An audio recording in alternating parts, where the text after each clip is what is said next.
All right, before we get to tariff talk with Ross Kennedy here in just a moment, I wanted to do something we try to do every time we find out about it on the show. We honor the fallen who died during training. They are the forgotten heroes of our time. We lost a United States Marine, Mr. Sergeant Jacob M. Durham, died working with the Filipinos. It was a crash. It happens. It's a dangerous profession. The training itself is dangerous. And, that young man, Sergeant Durham, gave his life for his country. No different than the guy who charges up a hill. He gave his life for his country. And so Semper Fi, my brother, in prayers for his family. Now, tariffs. We're going to be talking a lot about tariffs in the coming years, I would imagine. Trump came out, had this to say. Reciprocal tariffs, and very simply, it's if they charge us, we charge them. That's all. When does it go into effect, sir? Almost immediately, but I'll be announcing the details of it, highly detailed, and it'll be great for everybody, including the other countries. But if they are charging us 130% and we're charging them nothing, it's not going to stay that way. It won't affect everybody because there's some where we have similar tariffs. But the ones that are taking advantage of the United States, we're going to have it's reciprocity, it's reciprocal. I love this. What I love the most is not necessarily the tariffs themselves. I love that we're having conversations about tariffs, economies, free markets, trade, supply chains, things that Americans need to know about and need to think about more than we have in the past. Joining me now is somebody who knows a lot about such things. My friend Ross Kennedy, founder of Fortis Analysis, supply chain expert, among other things. Okay, Ross, tariffs are nothing new. Donald Trump is very much a Teddy Roosevelt Republican type. They come, they go. Many of us were raised on pure free markets. Many love tariffs. Where does Ross Kennedy fall as far as the strategy goes?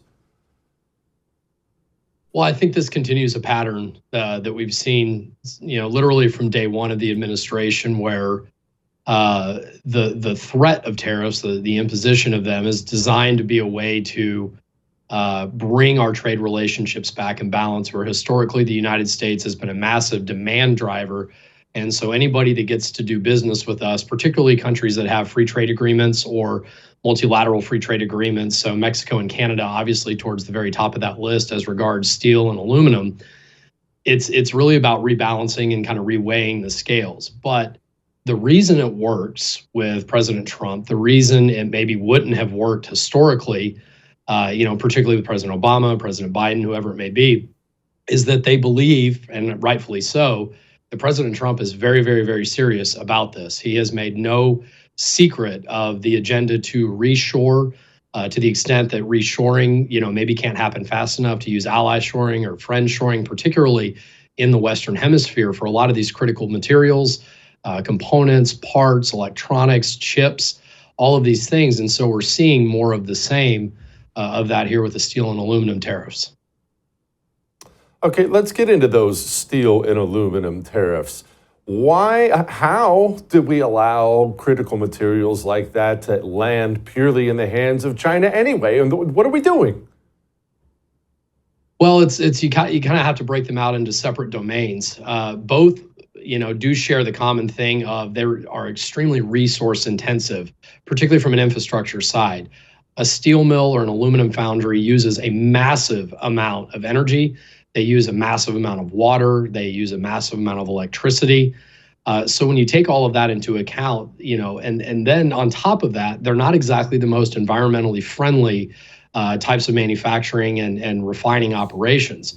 So with the rise of the EPA, with the rise of energy prices and overregulation, and it taking 5, 6, 7 years to kind of cut through all the red tape, it's just not been as cheap or as time sensitive to be able to build or to continue to operate steel and aluminum manufacturing operations in the United States. And then you set aside the fact that a lot of the materials that you need to actually produce this can be procured pretty inexpensively, largely from countries like China or from Brazil that maybe don't have as many environmental controls on it. And so this was really kind of capitalism run amok, so to speak, in the sense of people forgot that these were critical sectors, that the arsenal of democracy that we had in World War II and the post-World War II boom was not just because we made physical things in the US, it's because we made the materials that made the things in the US. But we degraded that over time. We kind of believed that nothing was ever going to, come against the United States' ability to dictate supply and demand for a lot of these things.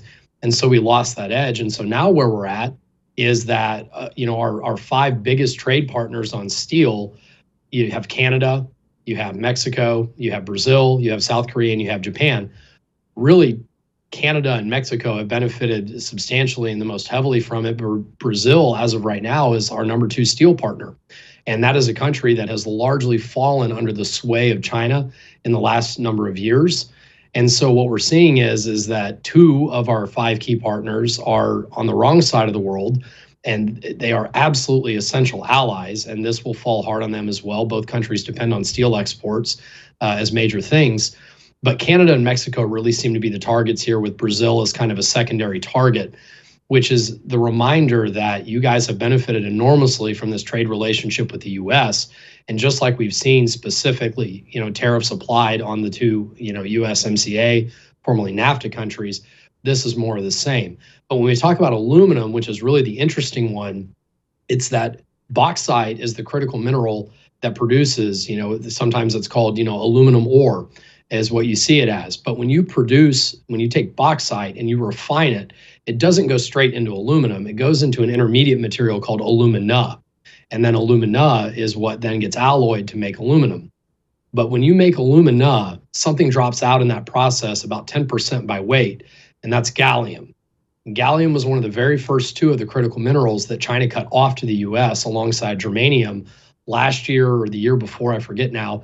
But when we were going through another round of export controls, the first thing they hit were gallium and germanium, because without gallium and germanium and then a few other things like antimony and graphene, you don't have space-age electronics. You don't have bleeding-edge missile systems. You don't have F-35s.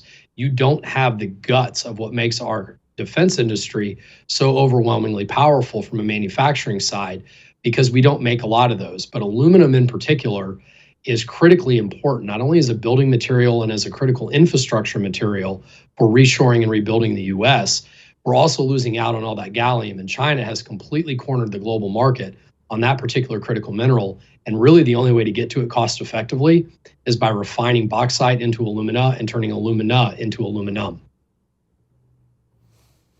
A lot of people don't know I'm an expert on this stuff too, and if you keep heating up all that stuff, it turns into the Illuminati, just so everybody knows. Okay, Ross, Facts. Let's talk about the, well, I knew you were on the same page there. The EPA is still there, Ross. The regulations, the red tape, it's all still there. My question to you is, okay, it's fine, you're going to hammer China, you want to be treated more fairly on all this stuff, that's fine, but we haven't significantly cut through the red tape, the regulation. The processes here are still just as complicated and horrible as they were before. Yeah, Donald Trump's going to trim that down, but they might have another Democrat in 4 years who's just going to ramp it right back up. So what does this all mean for the consumer? Well, for right now, if you're looking at having a steel frame building, for example, tariffs might make it a little bit more expensive in the short run, but we don't even know that these tariffs are actually going to have any impact yet. An awful lot of the threat and tariffs have been walked back, as just the threat alone has been enough to secure some form of cooperation on other issues. So when you look at it even on a short-term impact, I think that a lot of people have kind of already figured the game out, and they're going to sit back and they're going to wait and see a little bit. Now, in the market side, you have seen it be bullish for U.S. manufacturers. You saw Nucor and Steel Dynamics and U.S. Steel. You saw trades up big on these announcements, because a lot of these companies are not going to pay the 25% additional, plus what may be looked at on countervailing duties and anti-dumping duties that could be coming down the line. So it is good for U.S. producers. A pressure campaign from the president would be pretty simple to say, guys, don't get out over your skis here. Don't immediately start charging buyers and consumers a lot more for this just because you think you can. We're going to be having some level of oversight on that. Long term, when you see the announced, U.S. sovereign fund, when you see some of the other announcements or hinting at announcements as far as cutting the regulatory process and review process down to 30, 60, 90 days for multiple years, when you're starting to see very, very pro-business, pro-reshoring individuals coming in to lead these regulatory agencies, the signaling of all of that will have a mitigating impact as well.